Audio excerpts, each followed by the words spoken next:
Hello! Welcome or welcome back.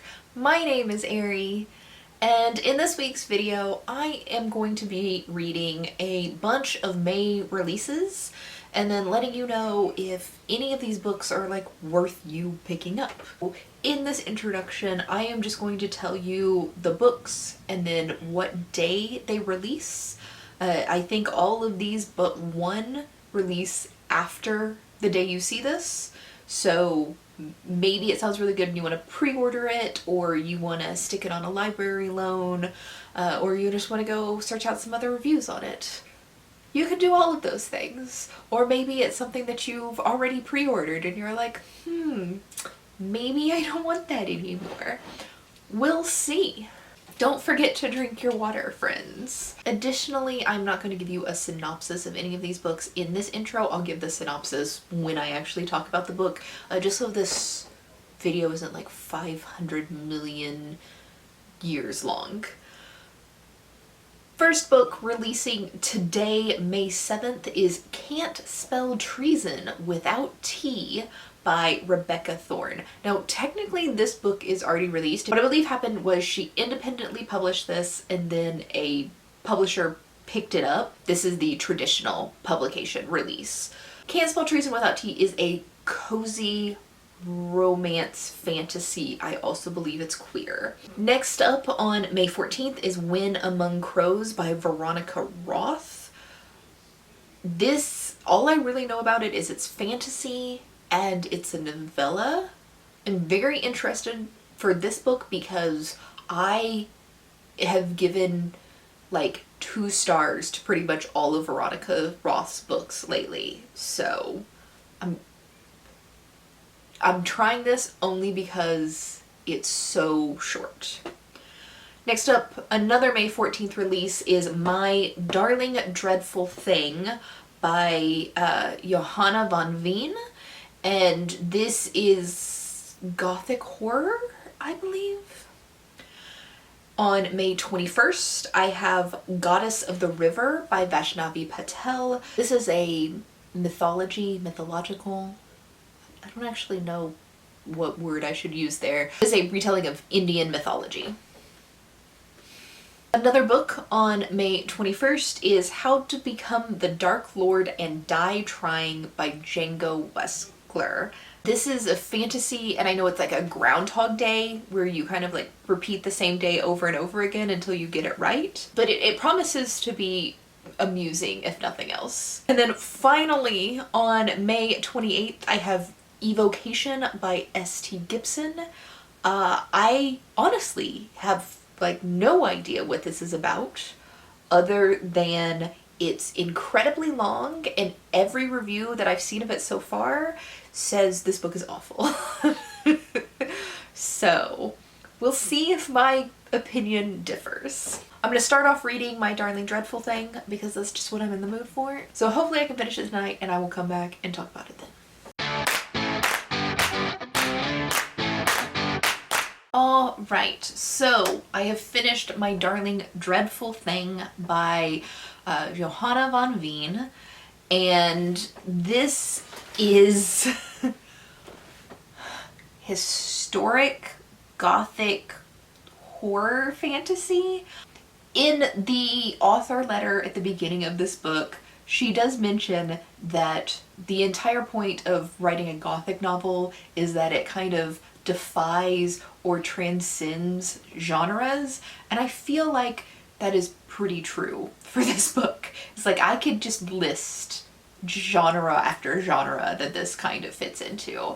But this takes place, I want to say like late 19th century or early 20th century, though I'm not sure it gives a date. It may have that I just missed.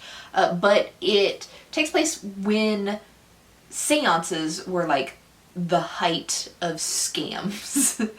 And it follows a young woman named Rose Beckman who has a spirit companion, and her mama basically uses horror to scam people with seances. But pretty quickly on, she's adopted or taken in as a companion to a rich woman named Agnes.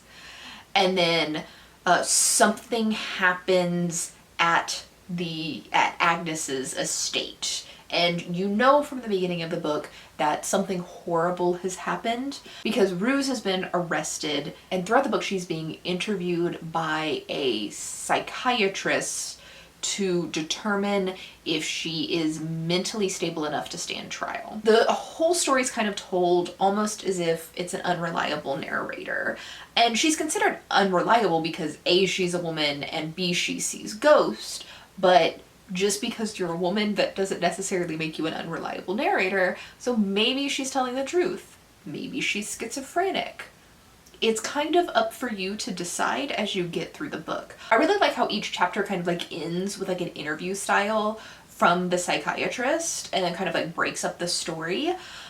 But in the end, it didn't really do a whole lot for me. Like, I like a lot of aspects of the story, but I don't know that I really cared for the themes of the story itself. For this book, you deal with things like child abuse, spousal abuse, the deeming of women as insane or hysterical is a way to like get them out of your life when you don't want them anymore or divorce them. There's incest in here. Like, a lot of it was like, not really my favorite things to read about, but I think it was very well written. I definitely finished the book. I definitely don't hate the story.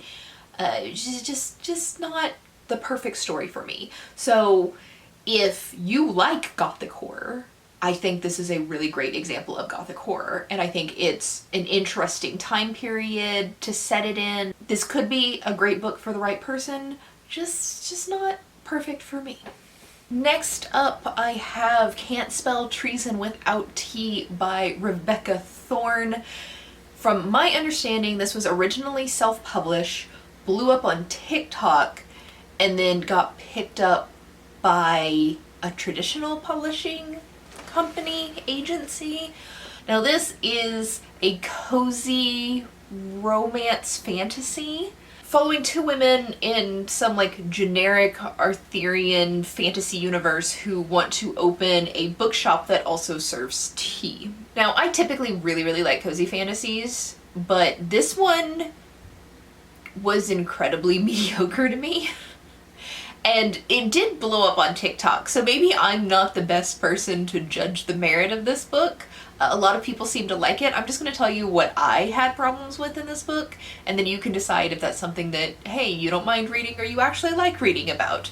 Just like every other book I talk about. My biggest problem with this was the plot devices were very high stakes, but it's a cozy fantasy, which kind of ruined the whole idea of a high stakes plot device, because no one's gonna die in a cozy fantasy. That's just not how cozy fantasies work. It's like, it would try to hype up like, oh my gosh, this really bad thing could happen, and I'm sitting there reading going like, but it's not, because it's a cozy fantasy.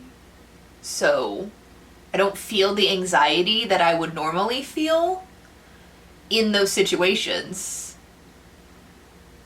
because it's not gonna happen. Like, nothing bad is ever gonna happen in a cozy fantasy. That's the whole point to it being a cozy fantasy. And it's not just me or other people labeling this as a cozy fantasy, like the author labels it as a cozy fantasy. It says on the cover, a cozy fantasy steeped with love. Like, nothing bad's gonna happen. Because nothing bad was going to happen, the things that had high stakes were resolved in really goofy ways, which I didn't care for. And I pretty much knew that I wasn't gonna love this from the first chapter, where we set up that one of the characters was the Queen's Guard, and the Queen was kind of like an awful person, and the treason is that she runs away to open the shop with her girlfriend. The second thing is there's a lack of world building, which I don't typically mind in a cozy fantasy. I don't need a lot of world building, but if you're gonna bring in all of these high stake plot devices that need the backing of a lot of world building and you don't give us world building, I'm not in love. But there's also an inappropriate use of contemporary things in this non-contemporary setting. And I don't know how to explain that without kind of like spoiling some of the plots. But it would be like having something set in the Lord of the Rings, but one of the characters invents a cell phone. Like, there's no inventions of cell phones in this book, but it would be like a similar type of thing where it's like, but why? Now, without a good plot or without good world building, I really like good characters. A lot of character development, a lot of like nitty gritty with the romance in there, and I didn't get that either. There's like, the characters are all two-dimensional, and the relationship was established before the start of the book, so we're not seeing anybody like falling in love or anything like that. And I don't really understand what either one of these characters saw in each other in the first place. The relationship seems to work well enough, but why did they end up together? What drew them towards each other? And I mean, they tell you, but I'm not being shown it. Like, I don't see it. So there was a lot for me not to like. There were things I did like. I really like reading about sapphic relationships in books. I like sapphic relationships in cozy fantasies. This did very, very much feel like Legends and Lattes fanfic, because a lot of the ideas of it are very similar to Legends and Lattes, just more high stakes, I guess. And I appreciate in cozy fantasies, like, there's never any stress or anxiety. I said that earlier. Like, if you just want to chill and you don't want to like worry about the characters or know that there's a possibility you're gonna cry, this one's perfect. Because there's none of that. And I like books about bookshops. I like books about books. That is like my kryptonite, is if you're like, here, this is a book about books. I'm like, thank you, I love it. I would like to read this now. I got through the book, I just didn't love it. I didn't feel like at any point that I wanted to DNF this, which is good considering I'm in a reading slump. I just ended up rating it 2 stars because it wasn't great in the end. At least not great for me. I do think, or I know, I don't even have to think about it, I know there's an audience for this book because a lot of people have read it and a lot of people really like it. This is just my personal feelings, and I don't think that many people agree with me about this. But yeah, I'm done with that.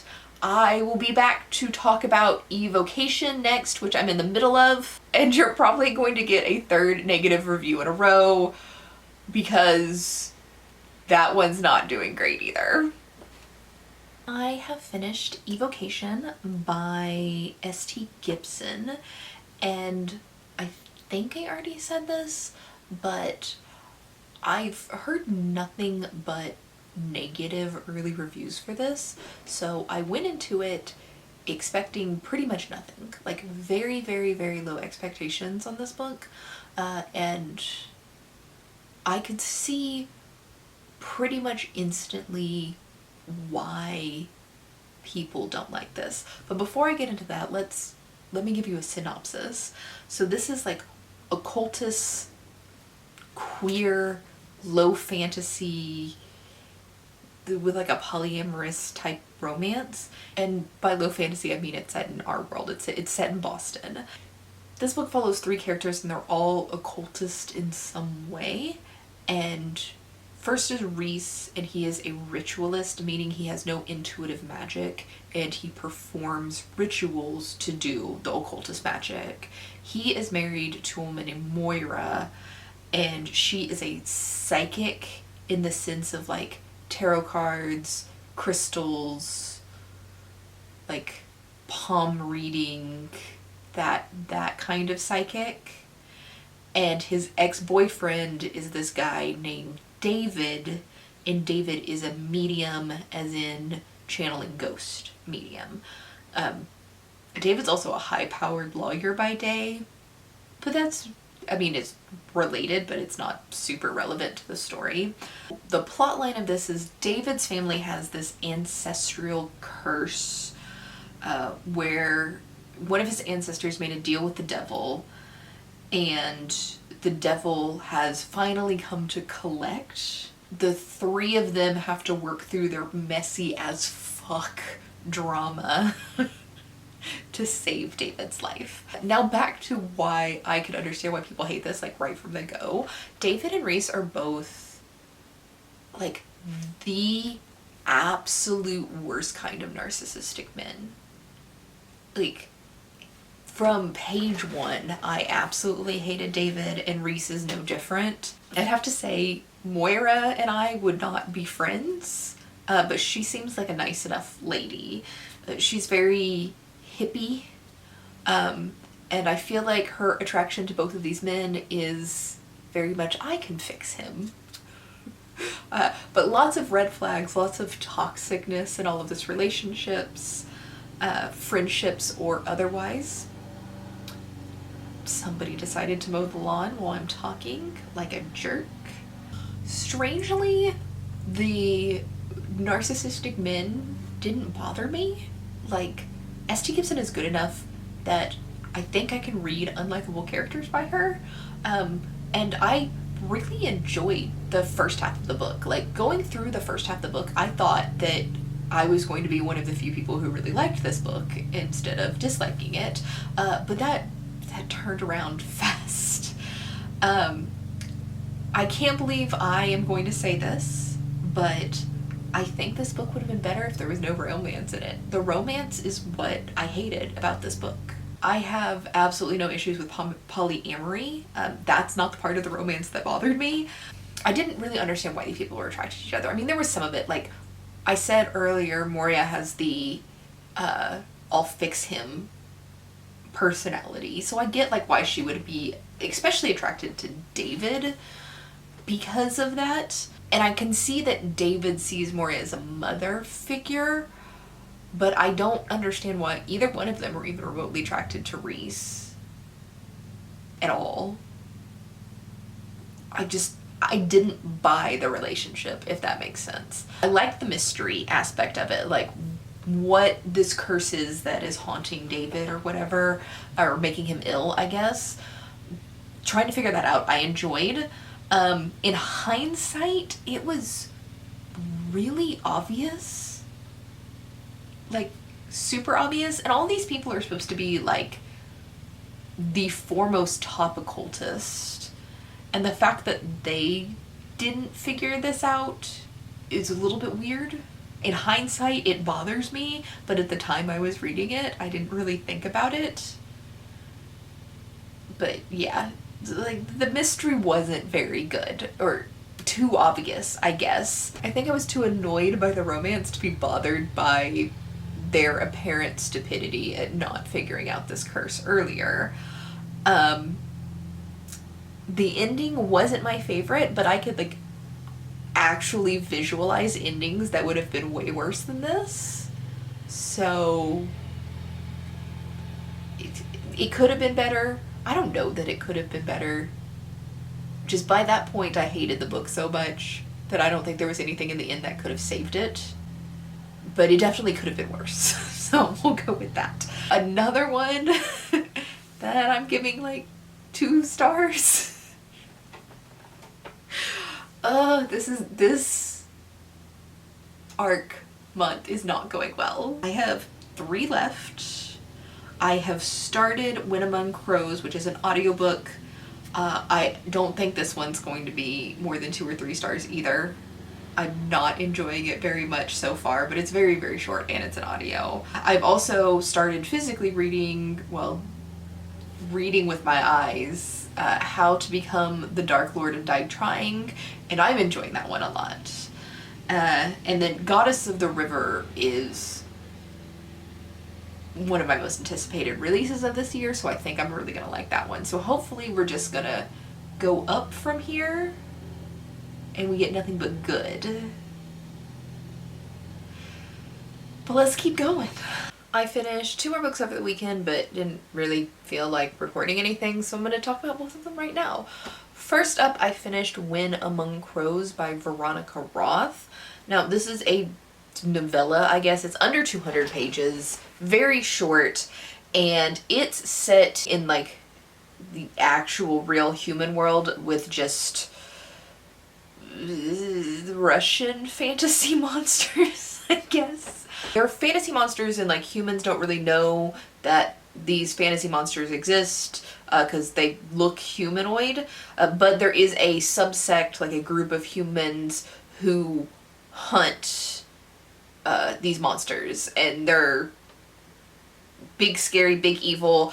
I did think it was really cool that these monster hunters have swords like in their spine, and they have to like rip the sword out of their spine.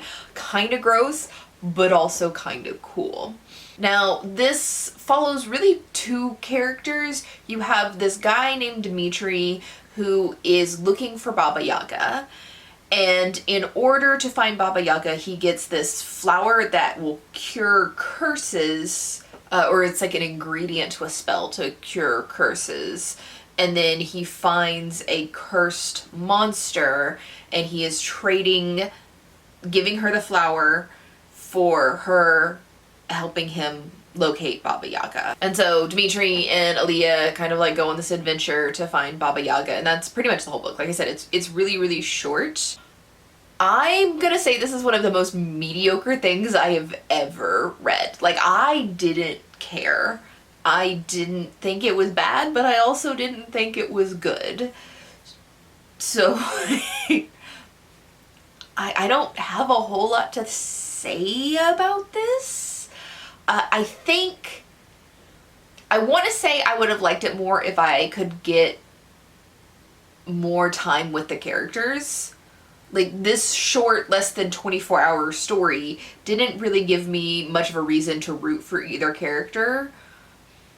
But I also know that I don't particularly care for Veronica Roth's longer stories. It was, I'm not even going to say it was fine, because I didn't even care enough to consider it was fine. It existed. It's very short if you're interested in this story. It's not going to take you very long to read it or listen to it, however you want to consume it. But if you're not really interested in it, I don't think there's anything here that I'm going to say to encourage you to pick it up. Next up, I read How to Become the Dark Lord and Die Trying by Django Wexler. This is like satirical fantasy, I guess is the best way to describe it. Imagine one day that you have woken up in like an action adventure RPG video game or game, whatever, that part doesn't matter. But you wake up in an action adventure RPG, right? A wizard comes to you and says, hey, you are the chosen one. You are the chosen one who is going to save humanity from the Dark Lord. And then you start your adventure, your training montage, whatever, to become the chosen one and save humanity. Every time you die, you wake up again in the little pond. Like, you just repeat it over and over again, just like a save point in a video game. That's why I compared it to a video game. Davy has had this experience for about 1,000 years now. She's died well over 200 times. She can get kind of close to defeating the Dark Lord, but every time, in the end, she ends up tortured or dies in some sort of way. Understandably, the woman has gone a little bonkers from all of this death, destruction, repeat type thing. And this time, randomly, she decides, you know what? If you can't beat him, let's join him, and she's going to become the Dark Lord. So we follow her through this adventure of her trying to figure out how to get in with the wildlings, I think is what they're called, but like orcs or like fox people, stone people, whatever, just non-humans in this fantasy world. Her goal is to get to the place where the Dark Lord is crowned. This is hilarious. It's got serious topics, but not something you should take seriously. And Jacob Wexler even says at the very beginning, like, there are some dark topics in this, like, this is a Dark Lord, bad things happen, but it's also a comedy. So I would say if you see this book in like a bookstore or something like that, read the content warnings and see if there's something you can handle, and if not, then maybe pass on this. Davy is herself hilarious in her little bit of insanity. She says a bunch of things that as a reader we fairly easily understand, but like no one around her understands. And she's super horny, which is also funny. She just wants to bang everybody, and she kind of does. She kind of just... sex, race, species, doesn't really matter. Davy's down. She's good with it. I very, very much enjoyed this, thank God, because I haven't enjoyed anything else in this video. I gave this like 4.5 stars. It wasn't quite 5 stars. There were some like icky moments of like sexual assault and stuff like that. Not on page, but like the thread of it, that not my favorite, but it made sense in the context of the story. Pretty much, I like this. I like this a lot. I would definitely recommend this to people who want a little bit of a giggle with their just generic fantasy story going on here. But yeah, I like this. I'm definitely gonna pick up the next book whenever it comes out. This is a duology.